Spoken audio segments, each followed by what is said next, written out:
You're on the roll. Roll call, please. All right, Chair Gary Delva. Yes. Vice Chair Matt Schuler is excused. Debbie Dean here. Alder Hinkles. Present. Stephen Sweets. Yep. And Marita Robinson. Great one. Excellent, thank you. Motion to approve the agenda, please. Steve, Second. all in favor, say aye. Aye. Motion carried. Minutes from February 24th. Motion approved. Steve, Second. all in favor, say aye. Aye. Motion carried, thank you. Regular business. Consideration with possible action and adoption of the 2025 DMA housing market study update, which we've been waiting for. Yes. Rose got this one. Thank you, Gary, and happy to deliver.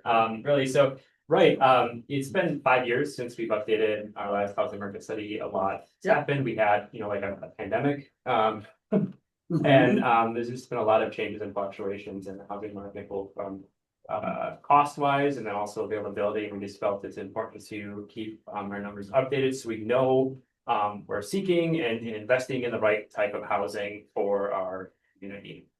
So we worked with MSA consultants who did our original housing market study back in 2020. But they're here today, so that's Morgan Shapiro and Emily Soderberg representing MSA. But before, we would ask to make a request to open the floor for them to give a presentation on the housing market study. Just want to touch on some of the accomplishments that our team here at the city has made in trying to address the housing needs of our community. Just because when we're addressing an issue that's complex and multi-layered, such as housing and homelessness, it can sometimes seem a little helpless or like we're not making any progress because the need is so large. So it's just important, I think, just to pause for a minute to reflect back on what we have done in the past 5 years. And if you recall, within that housing market study, there was a list of recommendations. And I say we touched on just about every single one within the past 5 years. So in the report, what we have here is just some of those key highlights. We have formed and established our 50th neighborhood association in the city, which is pretty amazing. We've been working with neighborhood associations since the 90s, and really a cornerstone to any healthy community are healthy neighborhoods. I know I don't have to convince anyone here of that, in fact, because we have some former and current presidents at the table here of neighborhood associations. Another goal is really streamlining project management as it relates to housing development projects to reduce that time, because if it's one thing that can sometimes really jeopardize and kill deals, it's time. So we coordinated with developers to track key approval timelines, permitting milestones, and funding strategies for development projects. We also implemented our e-plan system to streamline the plan review process, which has significantly reduced the review time by weeks, which is huge. And I just want to add to that too. We've now been told, I mean, not to toot our own horn, but we've been told by 3 different developers right now from out of state that we are by far one of the easiest communities to work with when it comes to building housing. So I just wanted to verbalize that and acknowledge that to the team here. We have adopted the Go Big Green Bay, our 2050 comprehensive plan. That was a huge undertaking. That was all hands on deck. And really key items to focus on from that comprehensive plan was really looking at the long-term goals related to transportation and land use and housing. And then with that, updating our future land use map to allow greater flexibility in residential and mixed use zoning areas to support diverse housing types. And then related, we went to a major zoning ordinance overhaul to really, again, ensure that we are allowing multiple types of housing within various zoning districts, allowing accessory dwelling units as conditional use, allowing for smaller lot sizes as well. And reducing setbacks, allowing duplexes by right in some areas that they weren't allowed at all. They're only allowed by CUPs or conditional use permits. And then allowing 3 to 4 units as conditional use as well, because one of the greatest needs that we've seen in our first housing study, which is present again in the update, you'll see there as well, is it calls for that missing middle housing. So those are those apartment complexes that are like between 3 units and even 12 units. because we can't, and oftentimes when we're bringing development to you, it's often single family infill, and then or high density multifamily. And we really need to make sure that we have that middle ground as well, as missing middle, what's called. We expanded our city's funding resources, so we are actively utilizing incentive programs to support affordable housing development, which include our TIF, our tax increment financing, the creation and utilization of our TIDA, our tax increment district affordable housing fund, looking at our low income housing tax credit and opportunity zones, so making sure we're marketing those areas to developers, connecting them to WIDA and other entities to put together competitive applications. And then also partnerships with our other housing partners here in the community to provide down payment and closing cost assistance. And one additional item I'd like to add to that as well is right now, the city is working with a consultant to work with exploring other funding sources, other funding mechanisms, lending mechanisms we can use to help close that gap in housing development. The Center for Public Enterprises is who we're working with to look at the creation of another funding tool, because we're going to be getting an influx of TIDA funds. I think roughly around 3 million. Is that right, Cheryl and Matt? Yep. In 2027, and we don't just want to. We want to make sure we have a responsible plan on how to invest those dollars, so that we're really gaining the most benefit from the construction as far as possible. So really exploring what other lending tools that we can develop here as a city to help close that gap for housing development. I'm sorry, what was the Center for? Public enterprise. And then we also launched back in September the City of Green Bay's first community land trust, Green Bay Housing Partnership, and we are on track to already be putting its first properties into trust within the next year.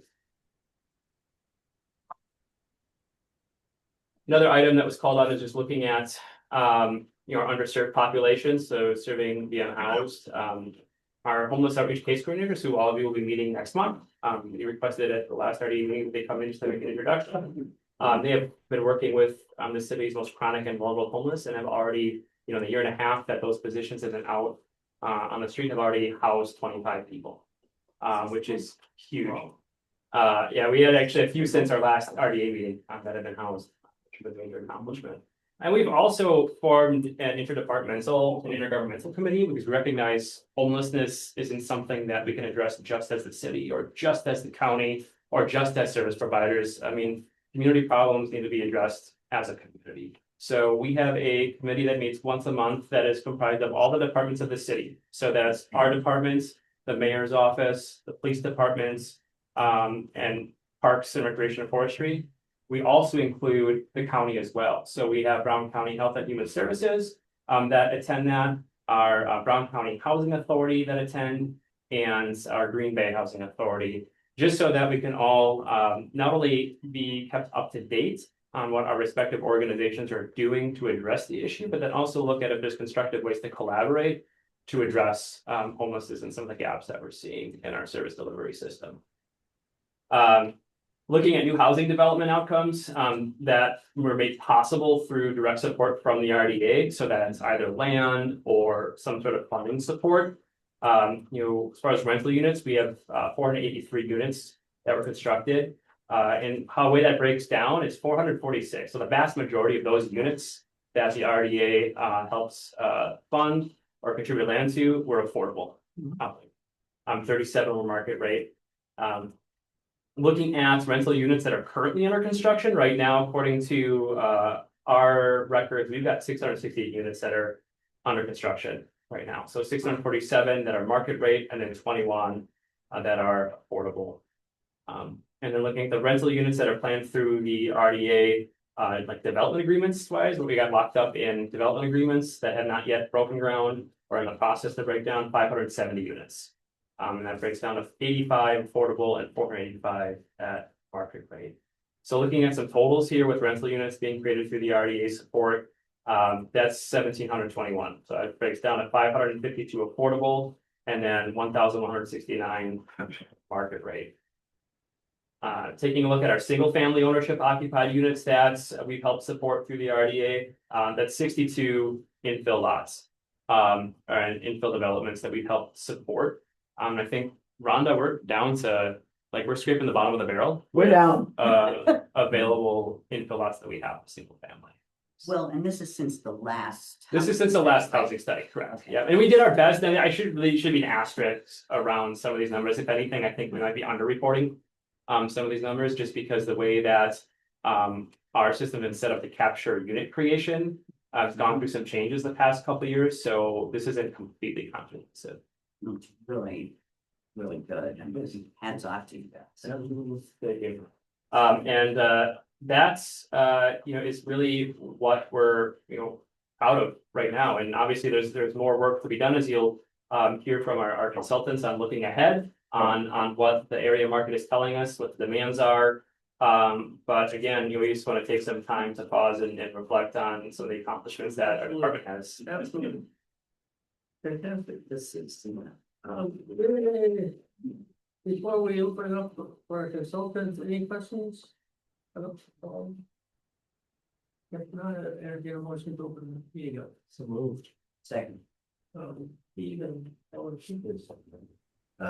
favor, sing with thing aye. Aye. Opposed, motion carried. We are open.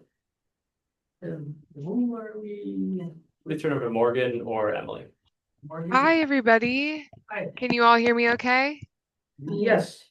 Okay, amazing. Well, thank you so much for kind of going through all the accomplishments. I mean, it's so impressive when you just hear it all listed out, and it's really nice to get to meet with you all. I'm here with my project manager, Emily Soderberg.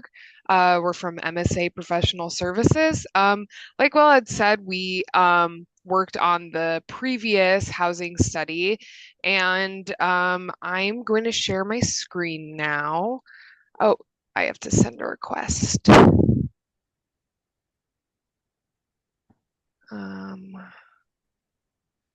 right.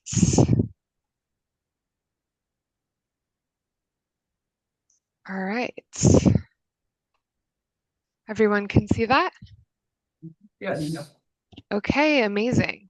So just to kind of give a little background on what we were up to with this update, just want to talk a little bit about the scope of what we worked on. So the number one portion of our effort was just updating all of the data tables and figures to the latest available data from whatever source it was previously from.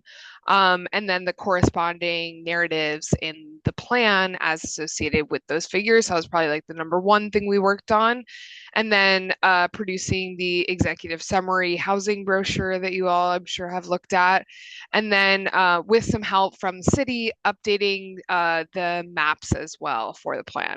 So this was kind of a cost-effective way of seeing where the housing data was at now, because like we'll say, COVID has impacted so much the housing markets, and there's been shifts in cost of materials and labor, the cost to build housing, and then huge swings in prices. So thought it was a good idea, good time to give an update to it. So one of our interesting findings to note, I'm just gonna kind of pull out, there's a lot of data here, so I'm gonna pull out certain things to talk about, but obviously if anyone wants to discuss things outside of this, that's fine. But some things that I thought were interesting. One is that the Department of Administration, Wisconsin DOA, updated their municipal and county projections. And one thing that is interesting is that actually the neighboring communities as a whole are expected kind of for the first time to surpass the city of Green Bay in total population number.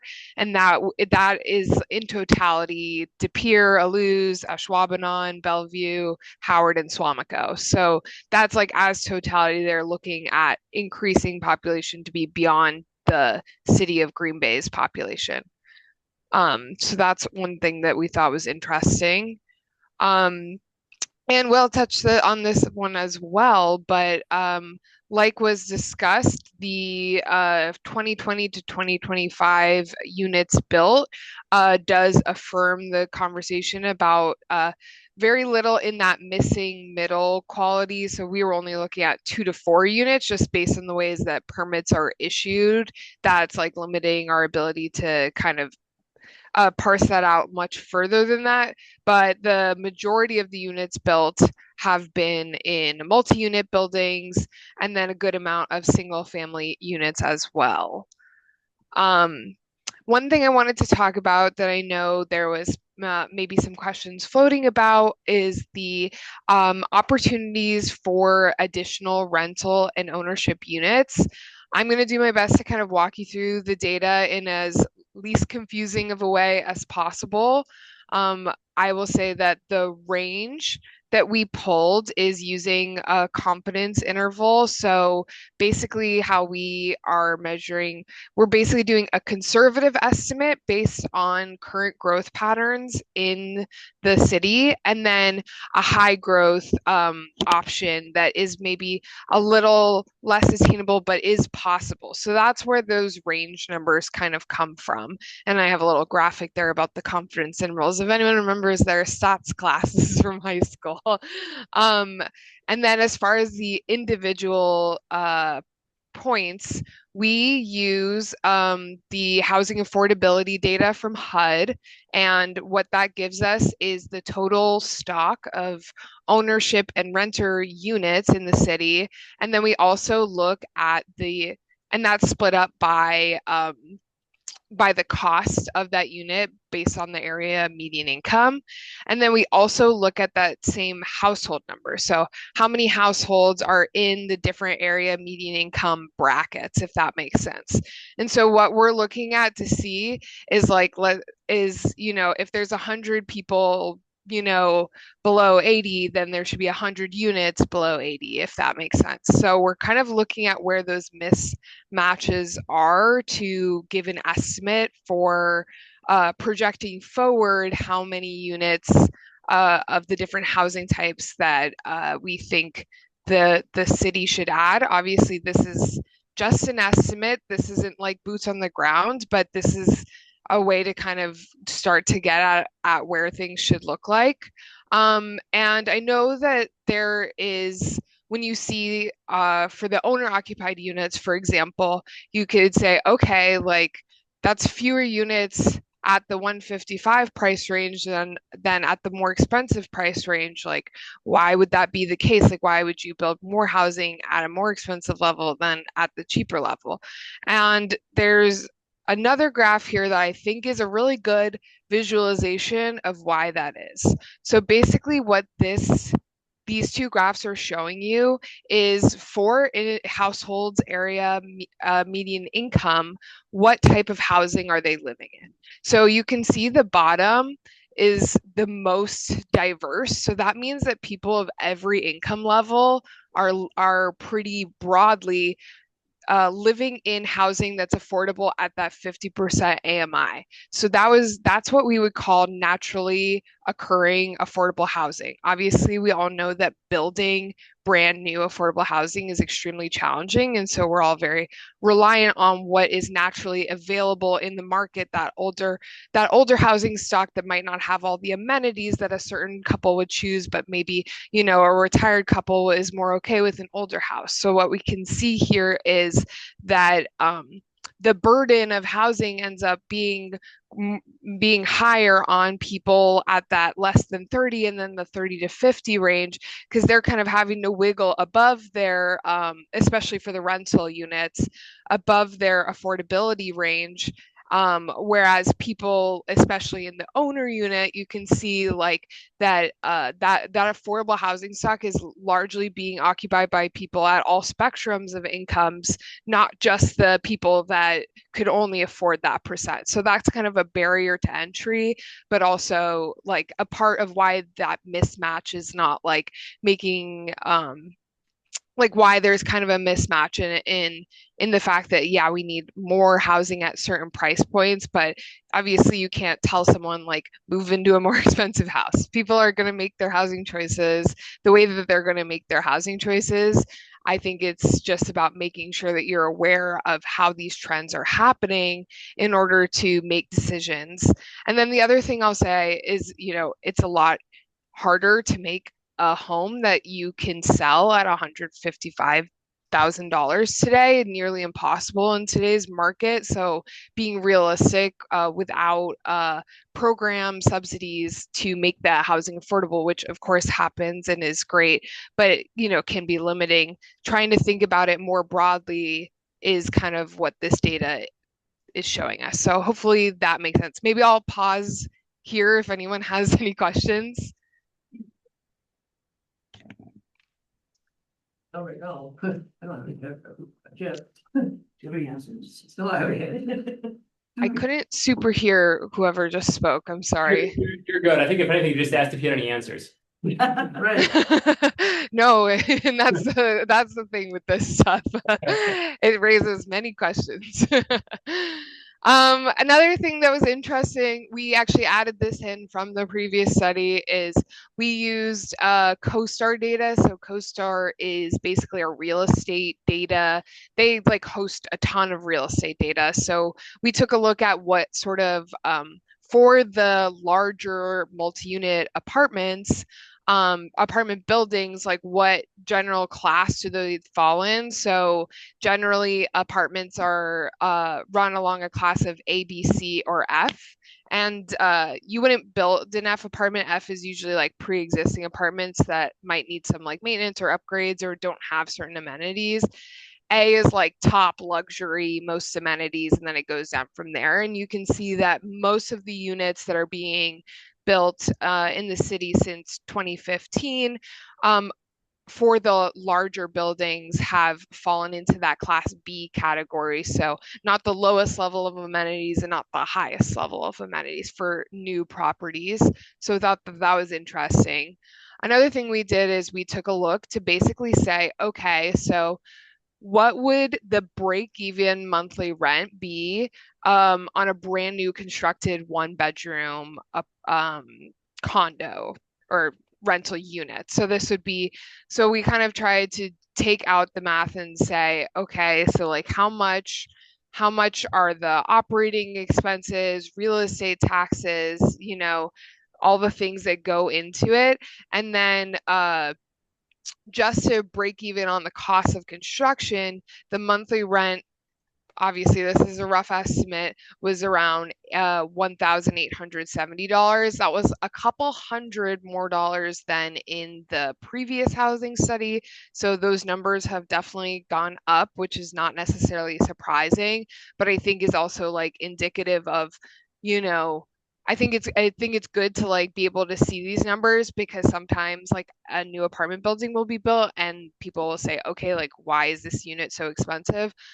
This is a way to kind of clearly lay out like certain costs associated with building new properties have just gone up, and that's like something to be mindful of when being able to give people the full picture of what's happening here. And that's all I've got. I just kind of wanted to pull out a couple things that I thought were interesting and worth talking about to kind of get the conversation going with you all. But obviously there's like over 60 tables and figures in the plan, so lots to potentially talk about. But yeah, I'd love to know if anyone has any thoughts or questions. What is, I think this was 2023. We have 44% renter occupied and 56 owner occupied. Are you talking about the housing tenure? Yes. Yes. What's your question? So my question is, in the future, what do we see? Is it gonna be a lot less owner occupied and a lot more renter occupied? I think That's sorry. no, You go, Emily. thanks. I I think talked a lot. the housing owner, the tenure split, I feel like that's something harder to predict somewhat. We don't really have good, like that wouldn't be included in like the DOA's projection data that's provided. Um, I think it would be more useful to look at historical trends, which is what is included in, which is what you can see in the ACS data, which that stands for American Community Survey. So that's a federal survey that's done on basically a 5-year rolling average. with 2023 being the most recent year when we were doing the study update. 2024 might just barely be available now. Um, but I think I think that's probably more likely for that tenure to remain stable or maybe have renter increase, but I think that is unfortunately a little bit something that's harder to predict. If if the ratio will change too much. It could also be influenced to a certain degree by like decisions that the city's making in terms of the types of buildings and housing units that the types of housing structures that they're building. Okay. So not an amazing answer, but if you're at all curious, I would recommend maybe looking back at like how that tenure split has changed maybe over the last 20 years, which you can do pretty efficiently in the census data. Emily, if Green Bay needs to prioritize building housing, what would you suggest we concentrate on first? I think I I think two things come to mind. I think the data that Morgan pointed out is that there may be capacity for that market rate level housing more so than like I know we hear a ton in every community, and Green Bay is no exception, about the need for affordable housing. That's not going to go away. But if we can build market rate to a like enough, if we can build an appropriate amount of market rate to potentially move those who have the incomes to kind of move up into that level of housing, that in planning parlance, we call that filtering. That essentially helps relieve that pressure from the bottom. Like if there is opportunity for people that have the incomes that can move into more of that market rate housing, that helps relieve pressure at the bottom for that naturally affordable. Kind of like what Morgan was talking about, where there is kind of like a phenomenon of people renting or owning down below their means, which again is a very understandable phenomenon, I think, on an individual choice level. But providing or freeing up more opportunity at that market rate level can help relieve that pressure on the bottom. So I do think that there is opportunity for market rate building alongside the affordable construction that's happening, which based off of Will's summary at the beginning, it seems like that's happening. And I think I had a second point, but it escaped me. But that was the primary thing that came to mind. Is trying to kind of encourage that filtering effect so that maybe more people at that bottom AMI level can consume more of the naturally affordable housing. And that would be rental and owner occupied, you're thinking? I think so. I think Yeah. on the owner, I think on the single family front in particular, um, it's just very difficult to build, and maybe you all are familiar with this, but given the market today and how much the cost of labor and construction and uncertainty around tariffs that we've seen in the last 5, 6 years, it has become very difficult to build a single family home that's going to go on the market for less than $300,000 or $400,000, with some regional variability. So yeah, it's just without a lot of like government subsidy or programs that would support that, it's going to be difficult, I think, to build a new or to have a new build home that's in that 200 to 300 below 350,000 range.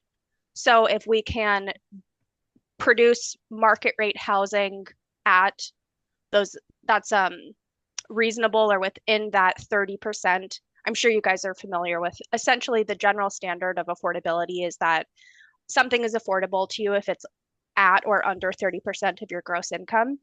So if there are more market rate housing available at that 30% threshold for the 80% AMI, 100% AMI community within or segment of the community, that will potentially help free up the more affordable naturally occurring homes, which would be the older housing stock. I just wanted to add, sorry, as far as the renter owner split, I mean, I feel like the data is showing us that it's near equal as far as owners and renters go. So there's nothing to indicate to us in the data itself that you should be like strongly prioritizing one or the other as far as development patterns go.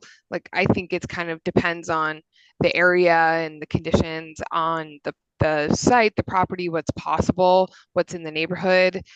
But on a broad scale, like it's kind of because there is a lot of renters and a lot of owners, it does feel like pursuing both has have value for where the community is headed. Yeah, Yeah. and I think it's really exciting that you guys are doing, like, it seems like you guys have a successful program doing single family infill, which I think is really exciting. Like Yeah. that 261 number, Mhm. I think is pretty impressive for single family infill.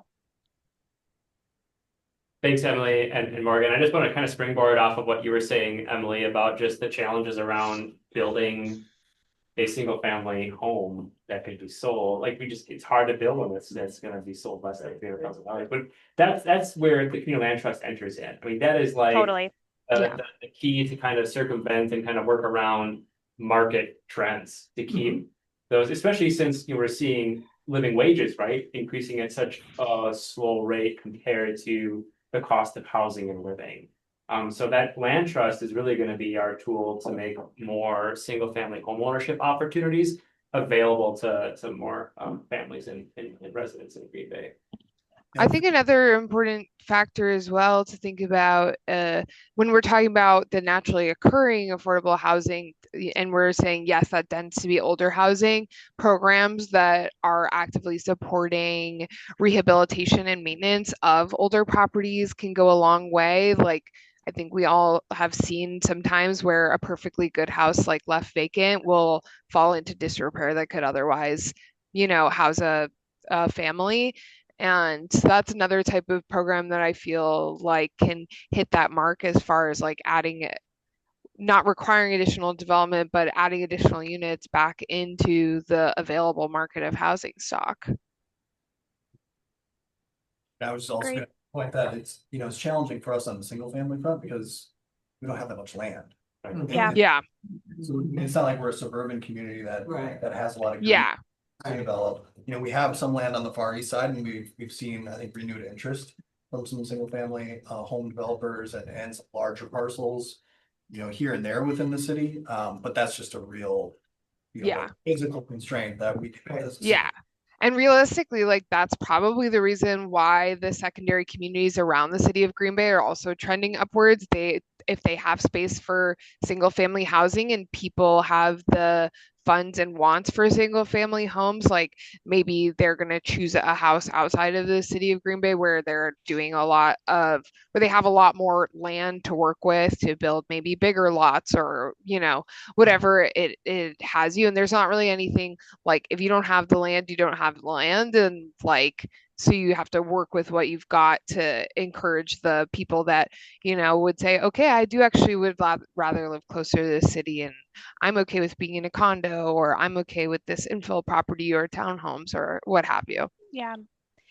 Um, I'll pause to see if there's any more questions or comments, but there's maybe kind of like one other trend that I thought that would maybe be worth pointing out, but I'll pause for a second.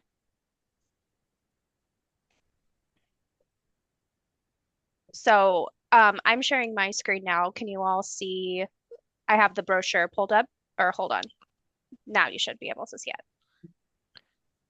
It's not Um, quite there yet. Oh, you there can't it see it is. more. Oh, there it is. So one thing that's going on here that maybe is worth explaining. So you can see we're saying that basically Green Bay's population decreased. So the total population decreased about just under 5% between 2010 and 2024. Yet the number of households increased over that same time period by 7.4%. So sometimes that can be like, how is that the case? How is the population overall decreasing, but the number of households increasing? So this is actually a notable trend that's really being seen everywhere across the country. So all over Wisconsin, and I would say all over the US. And really, what is happening here is the growth of single person households or 1 to 2 person households and the decrease of that kind of maybe what might have been more traditional 30 to 40 years ago of that 3 and 4 person household. And this is attributable, I think, on two fronts, two kind of demographic fronts. One, millennials like myself potentially having fewer children or no children at all, and the increase in the senior population, kind of along with that kind of silver. It's sometimes referred to as like the silver tsunami as more and more baby boomers are kind of entering retirement. Those two demographic phenomenons kind of both are responsible for this increase in a total number of households, even as population declines. And what this can translate to on a housing unit front is actually a need for more 1 to 2 bedroom housing units. And so there might be a lot of, millennial couples, millennial and baby boomer individuals that maybe don't need a 3 to 4 bedroom home, but would be pretty happy in a 1 bedroom townhome, 1 bedroom condo, potentially 1 to 2 bedroom apartment. So that's another just kind of national ongoing trend that's kind of clearly represented in the data here for Green Bay and is a very common phenomenon across Wisconsin, for kind of backing up the need for more compact, I would say, housing structures than maybe what we were building in the lead up to the Great Recession, which were those bigger McMansion-y, for lack of a better phrase, like 3 to 4 bedroom homes, especially on the single family front. So that's just another trend that I thought I'd throw out there, that is not just Green Bay is experiencing. Questions from the group? No, it had been silver tsunami. No,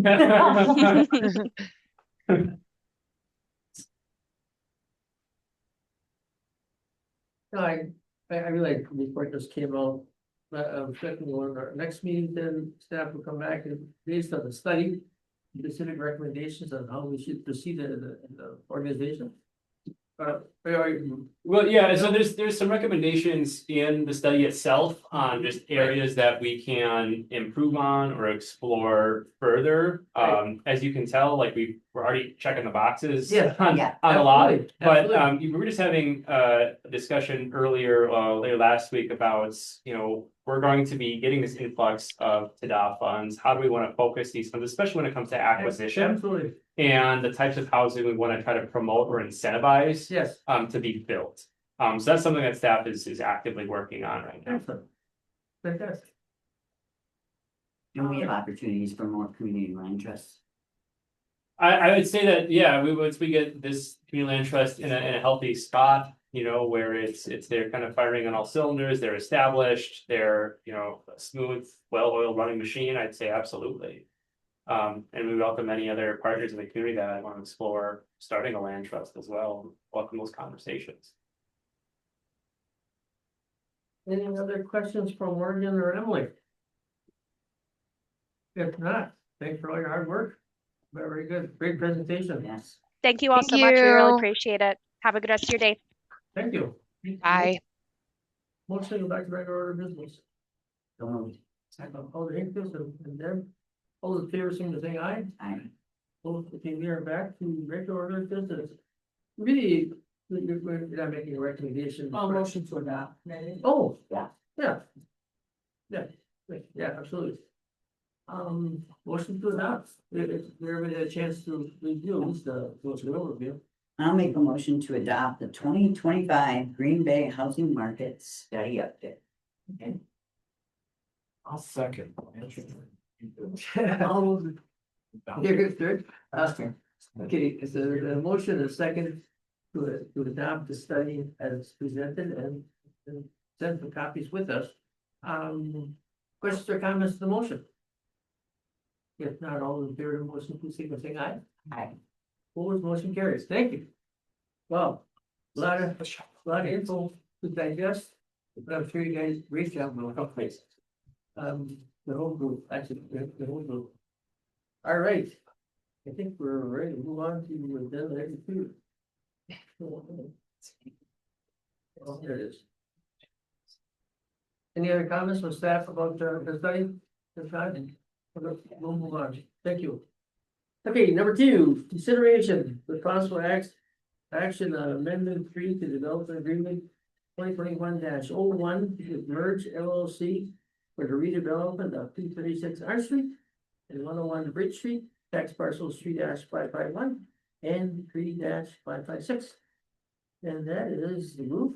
Now that you've read that, I'm wondering if we should, because I don't see him a representative here. Oh, I'm wondering if we maybe one of them these other items. We do that. you And just- so, I'm just go back to- suspecting they're gonna probably want to go on a closed session on this. yes, I would Okay, have to. I haven't heard of them.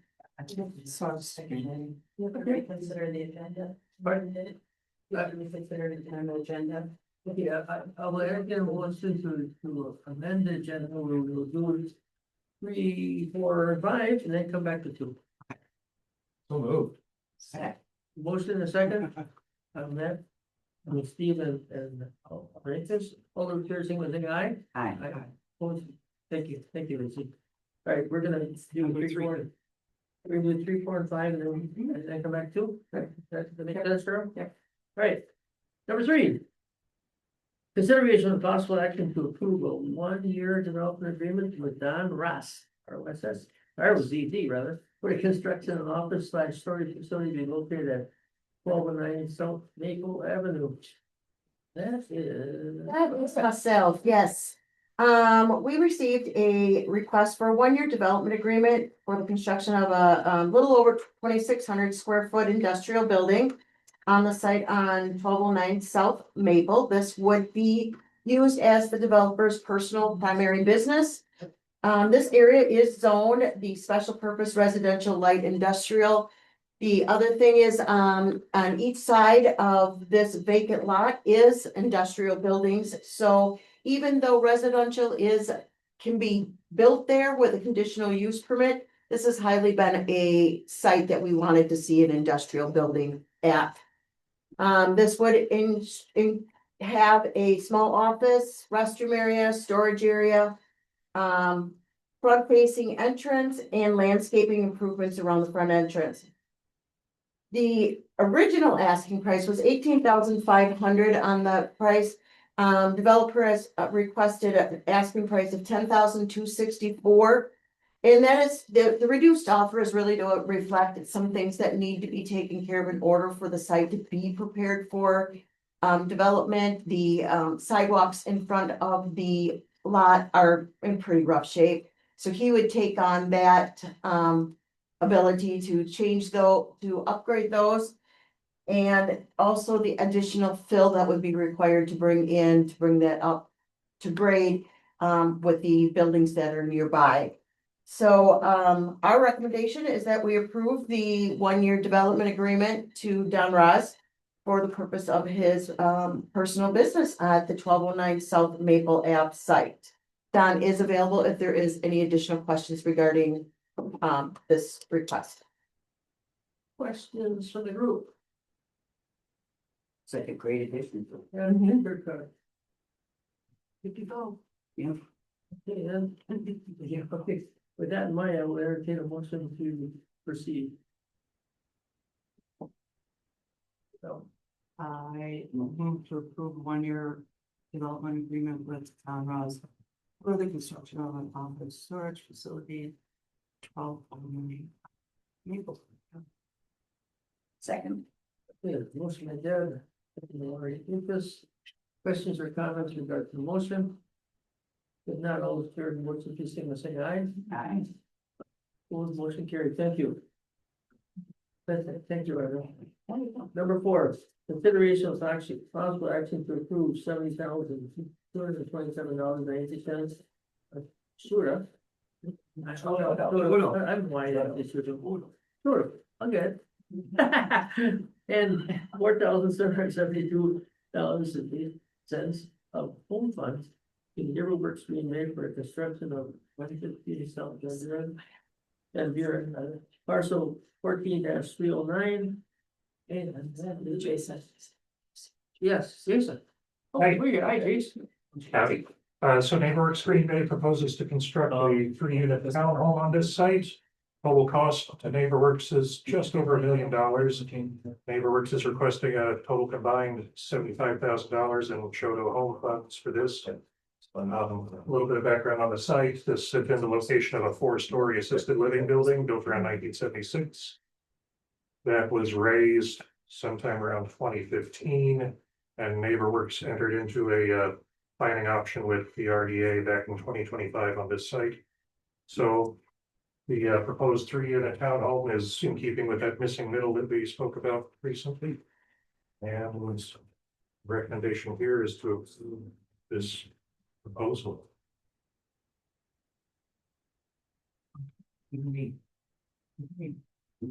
already, So you've approved the development agreement for this. What we're looking for here For the is planning. planning, and this is a funding request. moving on.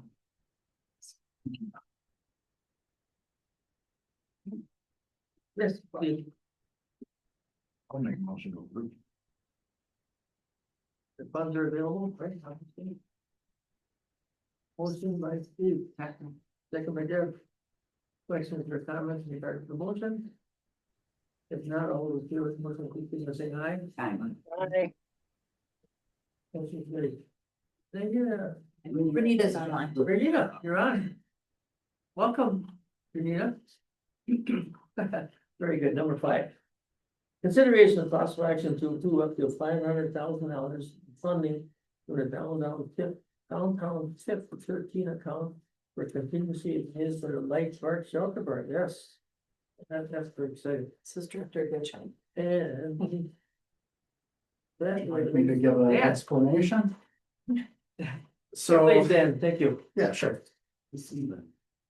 So our contractor that we hired is mobilizing as of today. If you go out there, you'll see construction equipment. At our last RDA meeting, you granted approval to hire a consultant to do some construction observation services for approximately $230,000 is the estimated price, but we'll be paying them on time and materials. And at that meeting, I told you that once we award that or approve that, that there wouldn't be very much contingency money left over for construction purposes. So what I'm asking is for approval to use TIF funding from the downtown TID and use it for contingency as needed for up to $500,000. And the reason for the request is that I really don't want to delay construction. So if we hit some construction issue on site, and let's say there's we have about $45,000 left over, but the change order comes out to 50,000. Well, I don't have enough money authorized for me to spend over the funding that's available. So I would have to probably shut down construction, come to committee, request approval for the funding, and then they could resume construction after that. So I'm trying to avoid unnecessary construction delays by getting this pre-approval for up to $500,000.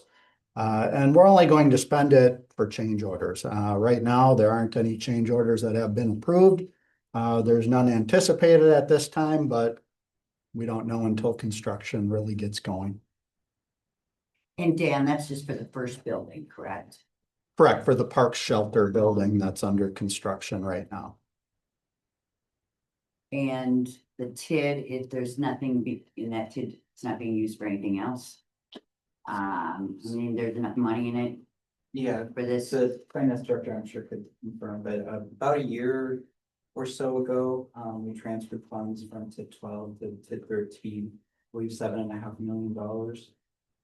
500,000 of which was designated specifically for investments in infrastructure, such as. Perfect. So it's contingency, what happens if we don't spend it? Then it just stays in the TID. It doesn't get drawn, so it's. Beautiful project. Because it's been very exciting for the city. Absolutely. This year. Mm-hmm. And then even. I'll vote to approve. The request. Second.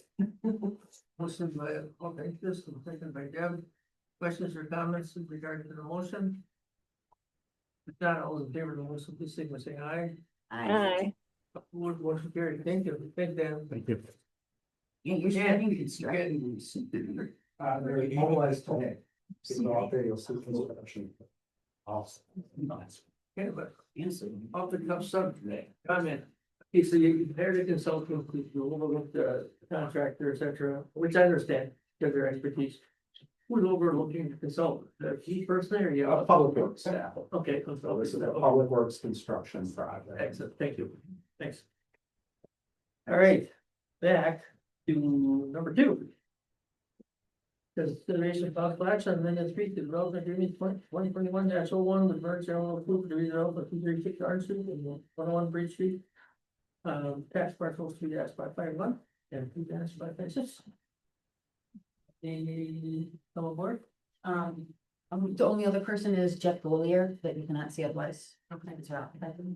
So at we had a special meeting on this, and staff was directed to ask the developer, some questions. Yes. Which, in your packet, you'll see the response from the developer, that came back on for the first round. But we did receive an update, yesterday, or this morning, to those questions as well, so. And just maybe that, go through that. We were looking for the current status of construction documents. Yep. And he stated that they're approximately 90% completed this time. Schedule, we asked for a schedule or date and which provides the financing. The letter was attached to that he provided to us. He's lined up. I started the construction date. Construction is anticipated to begin this summer, contingent upon receipt of permitting was the first answer. Just updated recently, vertical construction to start no later than June 1st of this year to 9/30th of this year. Or foundation starting by 9/30. That means Yes. foundation starting by September. It's there. They believe they can start conditional replacement this year. Our initial request was to start vertical. By 6. Yes. Improvements will stay the first things going to do on the Third Street improvements. And then, we had developers proposal on income being paid to the city if the project's not completed by the end of December. And the original request was merge proposals to pay the difference between project tax values and TIF reimbursement amount. So the project's completed, the completion extended that December 31st date. Here on this update, merge request this be struck and pay the tax gap between assessed value and TIF refund. So instead of a project completion date that we originally had asked for, you'd just like that to be struck and merge request is to be struck and pay the tax gap between assessed value and TIF refund. And then he's also, we had asked in our proposals to them that we'd like a conditional option to purchase the properties. Yes. That vertical construction is not started by 6/1. Yes. And merge request that this be struck and they will pay the tax gap between the assessed value and the TIF. Okay, so So I'm sorry, go ahead. Sorry, that was so confusing, I don't know about it. when you say the TIF refund, is that the 70%? What is the TIF refund? No. It's the gap that's right, once the project is supposed to be completed by the end of December. Right, so if it's not, there will be no increment that would start on January 1, that's gonna cause a gap of funding. They'll need to pay that difference starting January 1. Did I say that right? Yes, yes. Really, that's because in the original document said that as a 1/1/26, they would have a $15 million value. Right now, land value is at 1.1. I'm not sure. It could change yet. 1/1/26 is not finalized at this point, but land value up until to the end of the year was about 1.1 million. So you're really over almost 13 million something short. And so they would have normally been paying taxes on that. Then we could have given them the pay-go back the year after. So it really would be the difference of the shortfall in the assessed value. We're estimating it could be about $280,000 annually. Okay, so and then there would be no pay-go based on that? No. because it's not done. Obviously, we're gonna go to full session, on this, because that's a, because I got the most of it related to full session. But is there anything from the group that we want to ask before we do that? Okay. Oh, we need, okay, and most of the, we go full session and roll call, please. Welcome. Go to closed session. Second. Here's motion and second, and roll call, the group, please. I think you need to have a roll call to go to full session, I'm not mistaken, Lacey. Yes, Well, sir, thank you, Lacey. do you have to read the closed session? Oh, yes, Language. yes, that's right. Who's in the meeting only?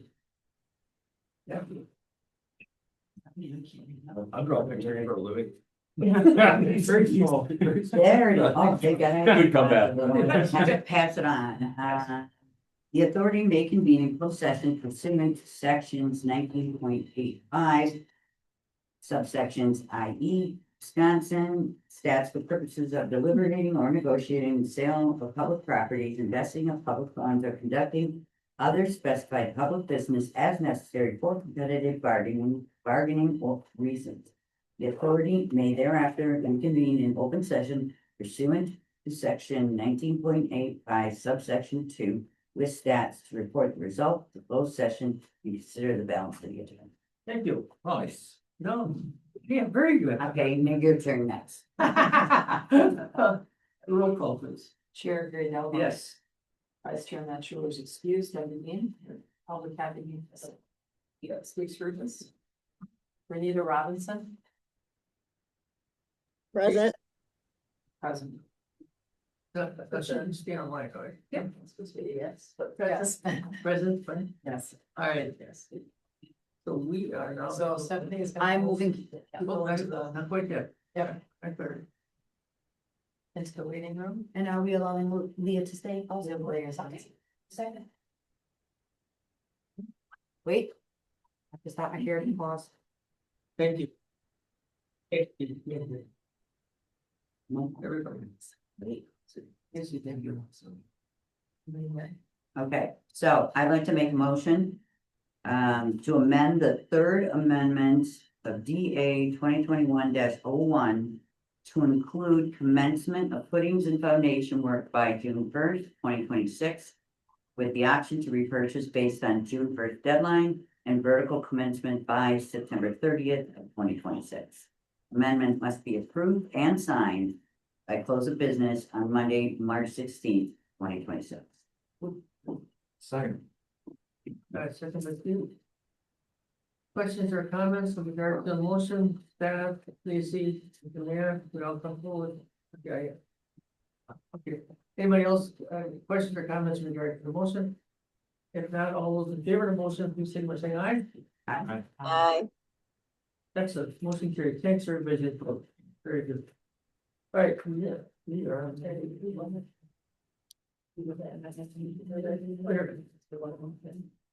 Apologize. Oh.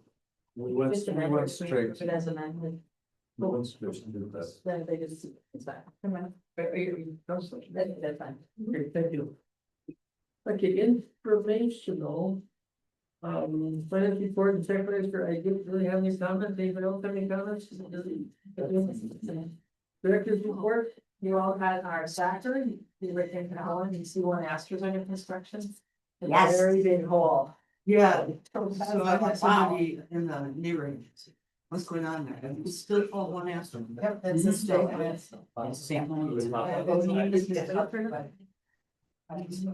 Lacey, thanks for everything today. Thank you. Oh, here. 126 unit? 128. 128? 128 units? I count down. Yeah, that's great. I love seeing Yeah. those big homes. That's great. That's a big I'll one. have to drive down. We are into drafting a development agreement to 60. So we thought we'd be able to make it to this meeting, and then we thought we might call a special meeting, but actually it won't work with the council meetings and one, so it's not just going to be very fall. RDA, place for 60, there's a $200 project. And then they may drop four, which is kind of how we different kind of. So, we'll try that's yes, but. Really good. They moved very quickly. Yeah, it was a good spot for them and a good spot for us, so this is, very good. I looked at Epic Online. They still coming in here. Yes. Please. Railroad ties. Oh. Okay, any questions for staff or the mayor? Check. Jeff, please. Sure, yeah, I just have a few things to add. Yeah, please. It appears that, the residential has been quite a topic in today's meeting, and you heard from a consultant on their overview and the needs in the community. Today, we launched a resident survey, so we are putting out a survey to downtown residents and, working with the property managers at, a lot of the major locations. If any of you live in the downtown district, I will be happy to send you that link as well, but we feel it's an opportunity to tap into those people who live downtown and get their opinions on a few things to help us direct and help us recruit. So you'll be hearing more on that later. It's great to know that there are 3 major residential developments on the east side of the river, all coming along very nicely. And in aggregate, One Astor and Skyline at 425, that's the US Bank building, and Nova, that is in excess of 460 residential units, all happen to be market rate, that are under construction coming online either this summer or next year. So Nova's leasing office is open and they just began their leasing activity with some hard hat tours. I did tour that property recently. It's coming along very nicely, being finished from the top down. And team downtown took a walk through it, and we look forward to promoting that and all of these developments. Activity throughout the rest of the downtown is respectable right now.